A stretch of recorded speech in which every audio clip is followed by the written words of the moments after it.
Hi everyone, welcome to my YouTube channel. So I'm a huge fan of the Marvel Universe, and I even had the privilege of playing a small role in Captain Marvel.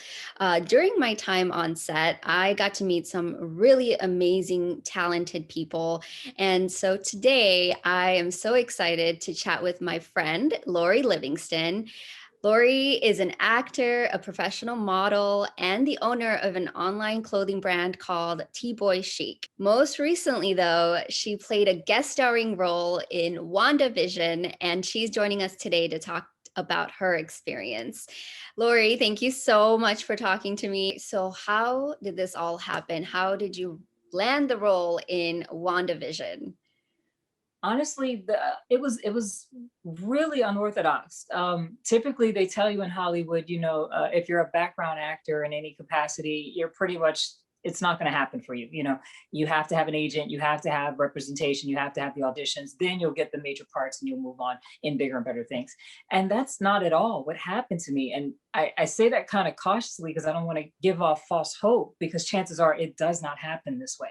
But I was fortunate enough that I did do a movie for Marvel a few years back, and I had like a little small part. It was mostly featured, just like a featured background, nothing major. I didn't speak in any way, and pretty much Marvel came looking for me, amazingly, to literally reprise that character, to pull from that movie that character and bring it back. So they asked, do you want to kind of put back on those prosthetics that you wore in the first movie? And I thought, are you kidding? Oh my gosh, what?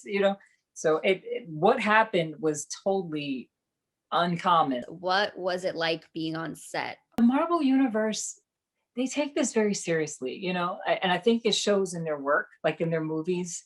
I think they really want to give you the best experience possible, because the director was Matt Shackman, who he's like a major player in Marvel, in the Marvel world. And when I met him, it was like I felt like a giant toy, you know, toys that he can play with and just kind of put together and create this awesome story with all kinds of amazing special effects. They were super friendly. By the time I showed up on set, the entire crew had already been working the entire season. So we were at the very end, the very last episode. One thing I loved about Marvel, they don't tell you everything, you know. So when you're seeing the acting going on, you're literally acting out what and it's authentic. You're pouring your heart into that scene, into that character, but you don't know yourself, what is coming up next.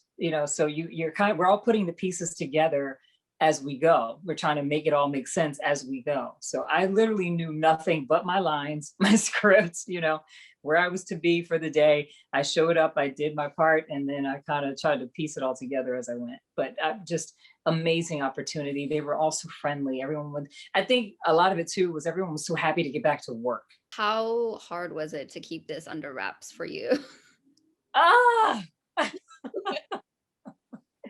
oh my gosh. Um, It's hard because I mean it was like when the episodes began to air, actually that was the hardest part. As long as no one knew what was going on, out of sight, out of mind, you kind of just go back into your regular life and just try to purposely say nothing, do anything that's going to give away anything. But once the episode started airing, that's when it was like, oh my goodness, no, no, because people were coming up with all kinds of like wrong conspiracies, especially when the speculation of the scroll, like throughout the season, people were like, okay, I know this person's going to be a scroll. Okay, that where's the scroll? I know there's going to be a scroll. And the whole time I'm just kind of sitting there like, it's me. So it was awesome, but it was definitely hard. But in the big scope of things, you really just want it to go over successfully. So for that, you'll willingly, I'm just going to stay quiet. I'm not going to say anything. Not to mention you're signing a massive contract to keep your mouth shut. But let's just be honest. But in all honesty, you want this to go over very well. What would you say was the most memorable part of this whole experience? There's actually two. Um, it was meeting Matt Shackman, and I think we tend to expect a person of a high caliber like that, so high profile, to we don't you don't know what you're going to get sometimes, and he was amazing. Literally, I remember when he came up to me, like he was just like in awe, like like, oh my gosh, you're awesome. And I'm like, are you kidding? You're awesome. You know?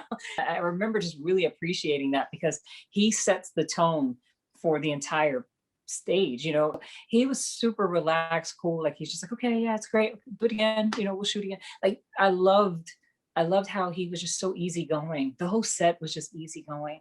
The second one was actually Tiana, which you don't see this yourself, but when I'm actually delivering my lines to her, when I transform into the scroll, you can't see her face looking at me, but she was literally cheering me on. Here she is, telling me like, you're doing an incredible job. Like, yeah, like she was proud of me, and we got to sit down and kind of just share stories. It was an amazing experience to connect with everyone, not only as a group, but also individually. You've had this career going for a while now, and you're well on your way. What advice would you have for actors who are just starting out, or someone who's like just thinking about this career path? What would you say to them?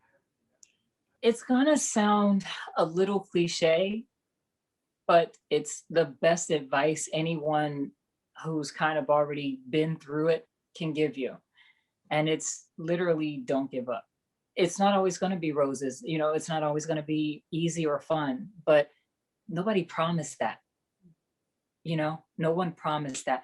You are in it for one thing and one thing only, and that is your goal. That is your end dream, your desire, your wish, whatever it is that you desire to get out of this. That's what you keep in mind at all times. I tell people all the time, if you don't believe it in your heart about yourself, if you don't believe it in your heart and believe it in your head, together, not just separate, like together, your head and your heart have to be in connection with, I believe in myself this much. If you're not in belief of that, no one else is going to believe it either. And that's, some people say that's vibes, energy, or I don't know, whatever title you choose to put to it. All I know is you have to believe in you first in order for anyone else to believe in you. And that's not arrogance. That's not overt confidence. That's literally just believe in yourself, period. The rest is just diligence. Keep going. Keep going.